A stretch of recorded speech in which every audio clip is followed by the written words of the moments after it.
Ladies and gentlemen, the President of the United States. Thank you. Thank you very much.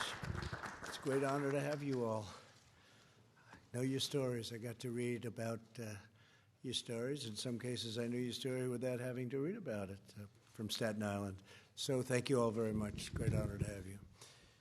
This afternoon, we're going to recognize several individuals who have responded to the invisible enemy with courage, determination, and grace. Terrific people. In recent weeks, our nation has endured extraordinary hardships and loss, and we mourn with one heart for every life that's been taken from us. In the midst of so much pain, the heroes we honor today are a true source of inspiration for us all. You really are a very great inspiration for us all, and the whole country is watching. With us today is Kyle West from Cincinnati, Ohio. Kyle is 23 years old, and he's proud to be a mailman in his hometown. I know Cincinnati very well. I actually worked in Cincinnati, and it was the Queen City. I had a great experience. Many of the people on this route are older Americans in a low-income area, and as Kyle says of his job, we're not just mailmen, we're mechanics, movers, and many other things. We're part of the neighborhood. That's true, isn't it, huh, for a mailman? Kyle talks to roughly 500 of his customers each day, bringing a cheerful smile and a listening ear to every parcel of mail. When the pandemic hit, Kyle delivered a note to hundreds of older Americans on his route. It said, if you are at risk and need help getting essential items, let me know. I will do what I can to help. That means you get it done, right? That's what he means. Sincerely, Mailman Kyle.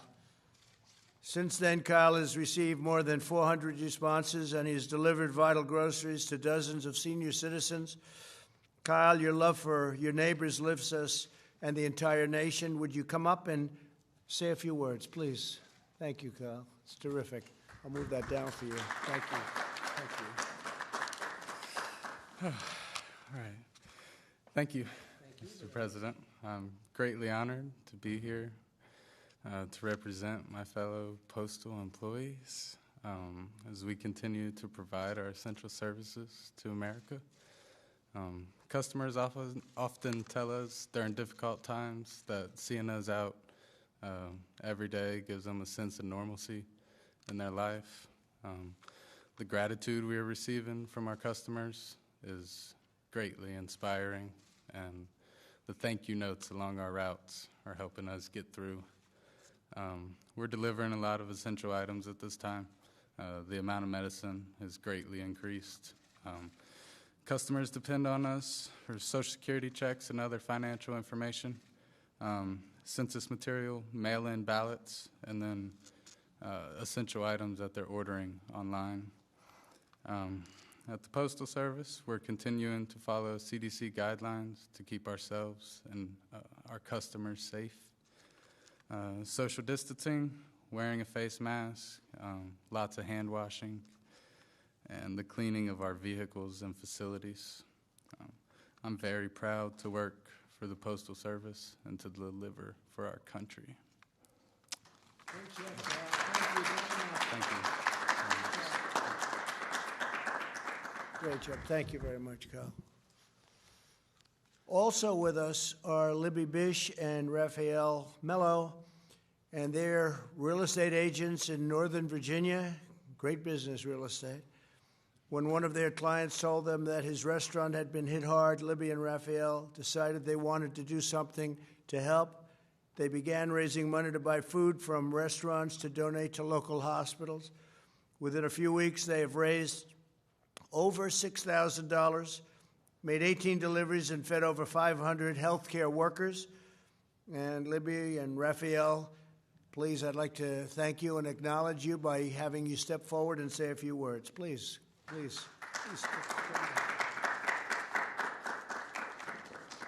Thank you, Mr. President.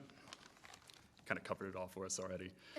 So we are real estate agents in the D.C. area, and this mission really came about after receiving a phone call from some of our clients who work in the food and beverage industry here. They gave us some insight on what COVID-19, how the impact that it had on their business, and from there we just felt compelled to act. So we started a GoFundMe campaign to give them some additional business, took money, ordered catering directly from their restaurant, and we dropped it off with different staff working at various hospitals around the area, tirelessly, obviously. The campaign started picking up, so we started doing more donations, and we kept dropping off. We also increased our goal, but we kept dropping off at different hospitals around the area. So another really cool factor that we did to sprinkle in with this was we started compiling videos of some of our contributors and expressing their gratitude, and those videos were being sent along with the food drop-offs. Let me get you right. Need some assistance with him.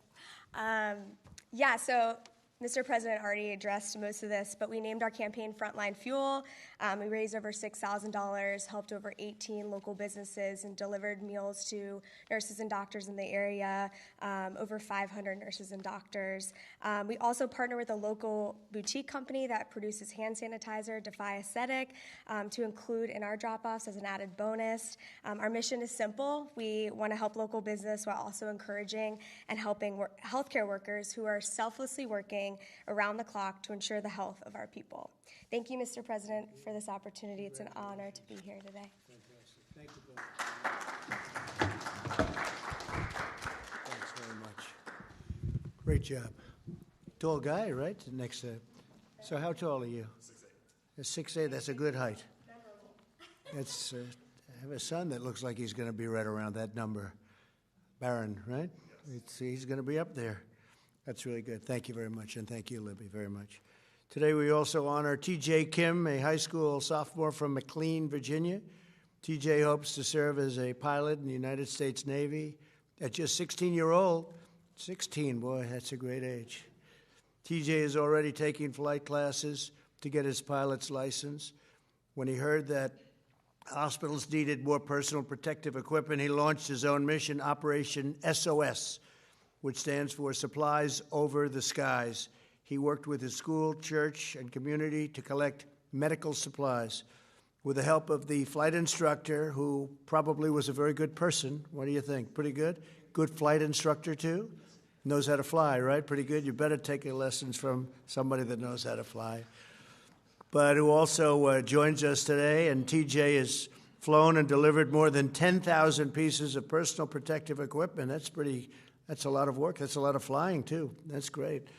And there can be no better preparation for flying the military planes, right? I think there can be nothing better. But you're going to 4 rural hospitals in Virginia. So, TJ, come on up and say a few words, please. Great honor. Thank you.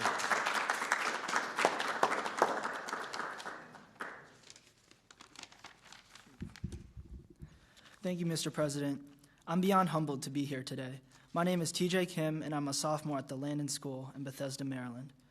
A little over a month ago, I turned 16 when, due to coronavirus, my school year and my lacrosse season were effectively over. All I had left was my flight training. Ever since I was 9, it's been my dream to attend the Naval Academy and become a fighter pilot in the Navy.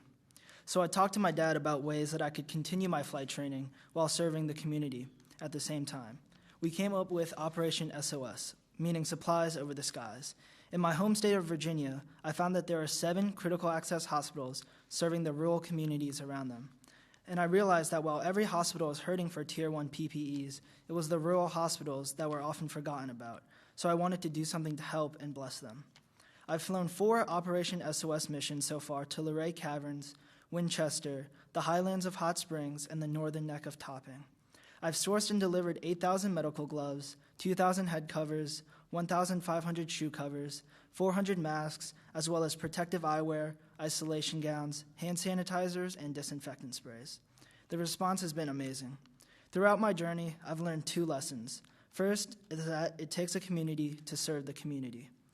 What I mean is that I'm blessed by an incredible community that includes my family, my teachers and peers at Landon, my flight school, my neighborhood, and my church. It's been their support that has allowed me to complete each Operation SOS mission successfully. Second, I've learned that you are never too young to think about how to serve others in times of need. Mr. President, you once said that America is the place where anyone can rise. And today, there are youth everywhere in America rising up to help sew masks, deliver groceries to the elderly, and write thank you letters to our frontline workers. And when I think about them, I realize just how undeserving I am to be here. Mr. President, I'm so honored by this award, and I also don't know how to repay you. Let me make you this promise instead. As long as there's a need, and as long as I can find the PPEs and fly them to rural hospitals, I'm going to do it. I promise to continue to rise and be of service to my campus, my community, my Commonwealth, and my country. Thank you. That's great. Thank you. Always back there, in the back. Back Who's the instructor? Back middle. Good. How about standing up? Was he a great student? Tom, did a good job? He did a good job, I'll bet. Thank you very much. That's great. Thank you. Thank you, sir. Fantastic story.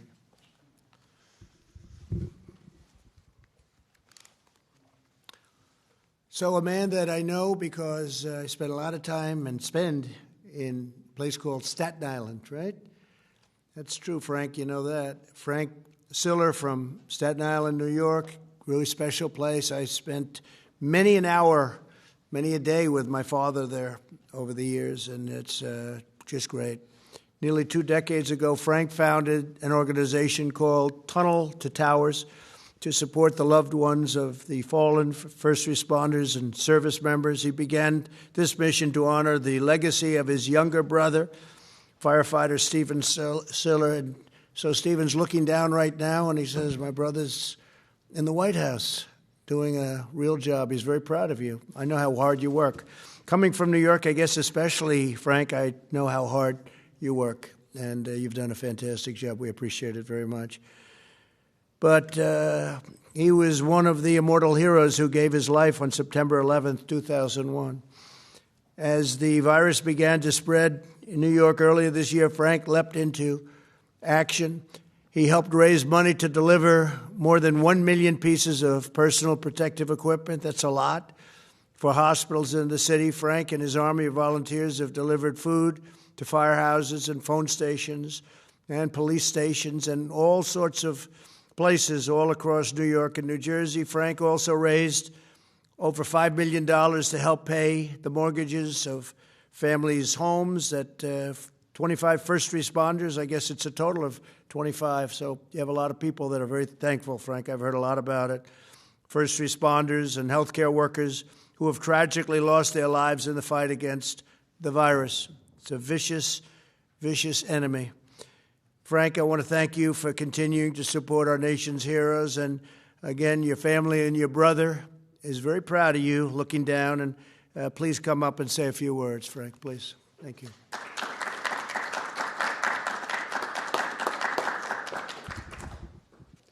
Thank you, Mr. President, for inviting me here today and to honor and let people know the work the Tunnel to Towers Foundation is doing.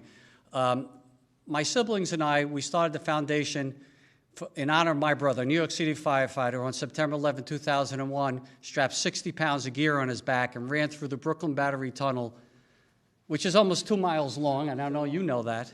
It's almost 2 miles long, and he come out and ran up West Street, went into the South Tower, up those stairs, and while saving people's lives, he gave up his own. And since then, we've been honoring our military and first responders ever since. We built specially adapted smart homes for our country's most catastrophically injured service members. We deliver mortgage-free homes for Gold Star families and fallen first responder families who die in the line of duty, who leave young families behind. And Mr. President, when you said that we are at war with an invisible enemy, we couldn't have been more proud to know that we're doing our job and what we're supposed to be doing as a local foundation, as a national foundation, to make sure that we take care of the frontline healthcare workers. We follow the teachings of St. Francis of Assisi, who said, brothers and sisters, while you are here, while you have time, let us do good. And we know that is our guiding light from the foundation, is what we strive to do every single day, is to do good, and not just the memory of my brother, but all those who perished in 9/11, those who have perished ever since, that have given us this great country, and those frontline healthcare workers who are willing to die for you and me today, who are on that front line of the battlefield that you often speak about. And that's why our foundation has made a commitment. We want America to make a promise to these great Americans who are willing to die for you and me, that if they go out and they give their kids a kiss goodbye and they don't come home, that we're going to take care of them. You know, I know we will, because we are and always have been the greatest country that has ever existed. Why? Because the goodness and the generosity of America will always take care of the greatness of America. Mr. President, thank you once again for having me here today. God bless you. God bless America. And remember, we are only the land of the free because of the brave. Thank you. Great job. Thank you, Frank. Thank you very much, Frank. Beautiful. In this hour of need, the world has once again witnessed the unbeatable strength of the United States of America. All across our land, heroes have raced into action. Doctors and nurses are enduring sleepless nights to save every possible life. Farmers, truck drivers, and grocers are working to keep our shelves stocked and our people fed. Families are helping neighbors in need, and entire communities are rallying together to defeat the plague, this ugly, horrible plague. The 5 Americans we recognize today are the first of a number of individuals we will honor in the coming weeks. We're going to be honoring a lot of great people. Our nation has just completed the 30 days to slow the spread, during which every American was asked to make sacrifices to help defeat the virus. Not long ago, models predicted that between 1.5 million and 2.2 million people would have died in the United States without the mitigation. Through our aggressive response and the remarkable commitment and bravery of American people, we have saved thousands and thousands of lives. I can even make that, if you want, hundreds of thousands of lives. People were thinking in terms of 1.5 million lives lost to 2.2 without the mitigation, and hopefully we're going to come in below that 100,000 lives lost, which is a horrible number. Nevertheless, it's a horrible thing. Could have been stopped. It should have been stopped at the source, but it wasn't. But it's a tribute to this country and the people of our country, what they've been able to do and the amount of lives that have been saved. Because we flattened the curve, slowed the spread, and massively expanded our healthcare capacity, we're now in the process of gradually reopening our country. And it's being done with a tremendous gusto and vigor. We see that all the time, don't we, Frank? They want to get out there and they want to get back. That's what they want. They want their country back, and they're getting it back. And we're getting it back safely, and we're getting it back quickly.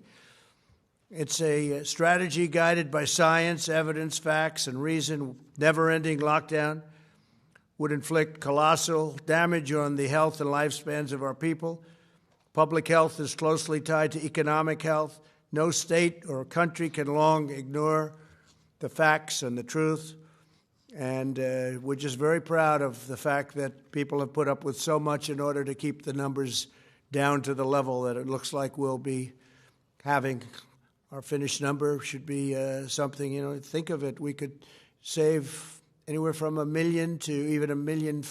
And I guess if you think about it, we could save 2.1, 2.5 million lives, depending on what happens. And with this invisible enemy, as we said, nobody knows what really happens, but we've learned a lot in the last 2 months.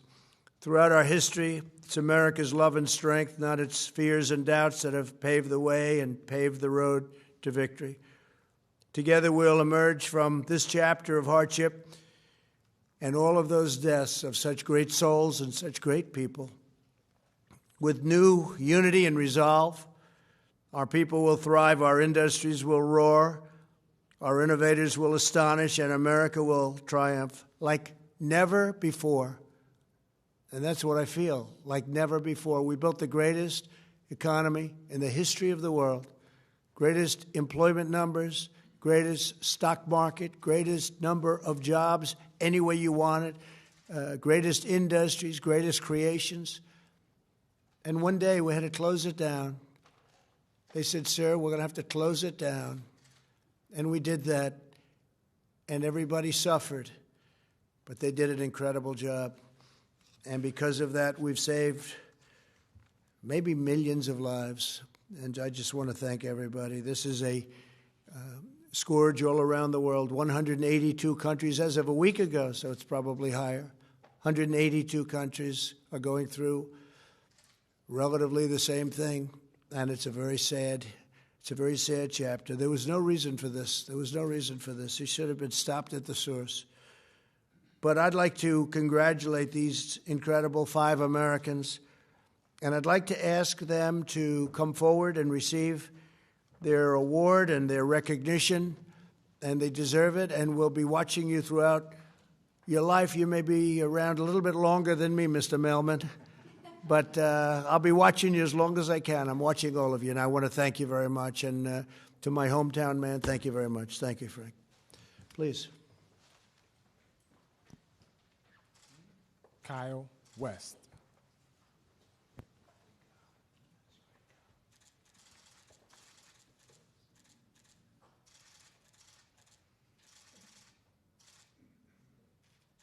Want to get your instructor up here? Come on up here. Let's get a shot. You want to do it? Okay, good. Yeah, thank you very much. Yeah, you could come up. Why don't you come up together? Sure. Fellas, you could all come up here if you'd like. I think it would be maybe just as good. Please come on. Libby Bish. You coming? Yeah, sure.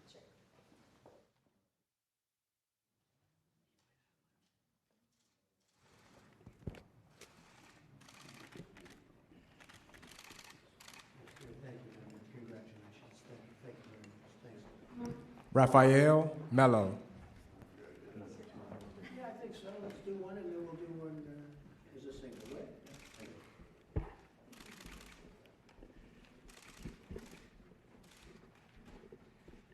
Okay, let's take one of us then. Thank you very much. You deserve that. Thank you.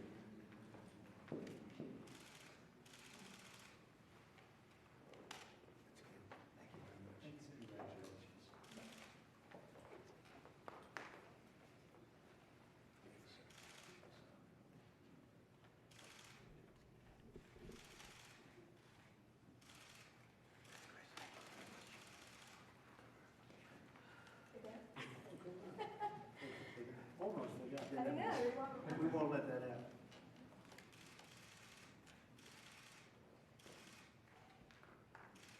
Thank you, Libby. So that was great, and you represent a very important part of this country, and we appreciate it very much. Thank you very much. Go have a good day. Bye. Thank you.